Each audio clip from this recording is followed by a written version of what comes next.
Ladies and gentlemen, Pakistan's first ever national security policy places the safety, security, dignity and prosperity of its citizens at the heart of our security policy.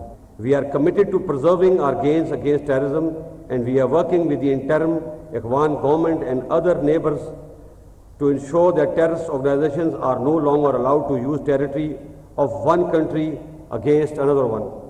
A peaceful and prosperous West and South Asia is our goal.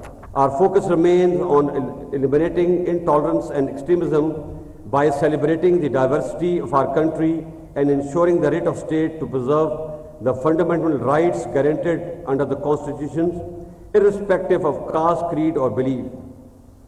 I fully realize that it is a huge challenge, but we are committed and we will not relent till we make Pakistan a moderate and forward-looking country as envisioned by our founding father, Qaid-e-Azam Muhammad Ali Jinnah.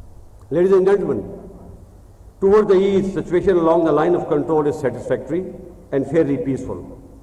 Mercifully, we have not seen any major incident along the line of control since last 1 year, which has brought great relief to the people living along both sides of the line of control. However, the recent incident involving India launching a supersonic cruise missile into Pakistan on 9th March 2022 is of serious concern. Unlike other incidents involving strategic weapon system, this is the first time in history that a supersonic cruise missile from one nuclear-armed nation has landed in another. This raises serious concern about India's ability to manage and